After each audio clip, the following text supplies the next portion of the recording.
الحمدللہ وحدہ والصلاة والسلام علی من لا نبی بعدہ اما بعد فاعوذ باللہ من الشیطان الرجیم بسم اللہ الرحمن الرحیم وما ارسلناک الا رحمتا للعالمین عن ابی ہریرہ رضی اللہ تعالی عنہ قال قال رسول اللہ صلی اللہ علیہ وسلم فضلت علی الانبیاء بست اوتیت جوامع الکلم ونصرت بالرعب واحلت لی الغنائم وجعلت لی الارض مسجدا وطہورا وارسلت الى الخلق کافہ وختم بی النبیون رواہ الامام الہمام المسلم فی صحیحہ صدق اللہ العظیم وبلغنا رسولہ النبی الامی الکریم ونحن على ذلك لمن الشاہدین والشاکرین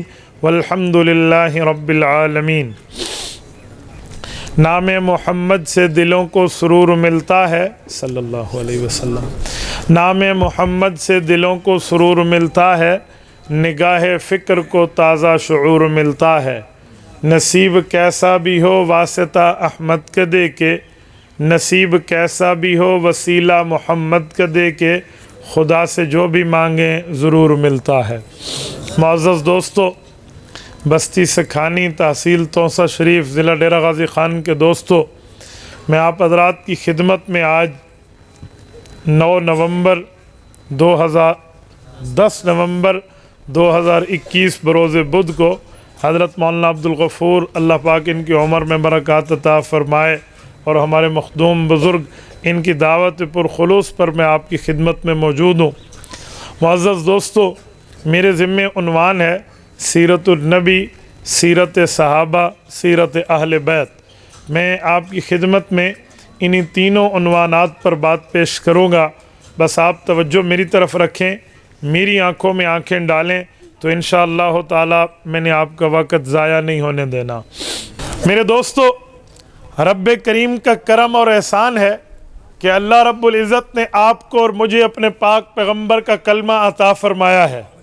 ہم سرور کائنات صلی اللہ علیہ وسلم کے کلمہ طیبہ کے پڑھ کر اسلام میں داخل ہو چکے ہیں، تو ہمارے پاک پیغمبر صلی اللہ علیہ وسلم نے ہمیں اپنی سیرت بتائی ہے، اور سرور کائنات نے جو ہمیں سیرت سکھائی ہے، وہ سیرت سکھانے بتانے والے دو طبقے ہیں۔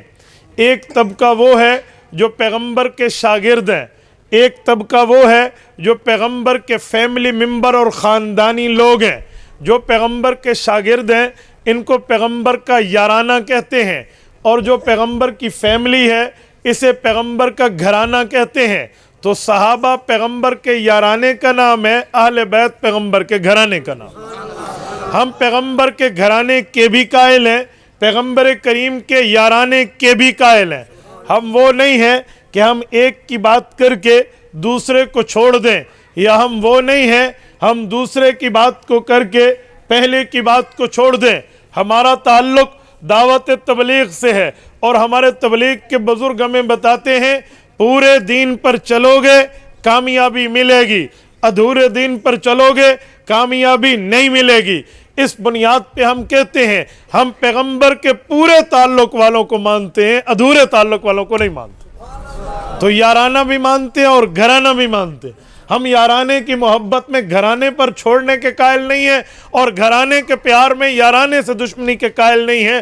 ہم جیسے سیرت مانتے ہیں تو پیغمبر کے ان دو طبقوں کو بھی مانتے ہیں۔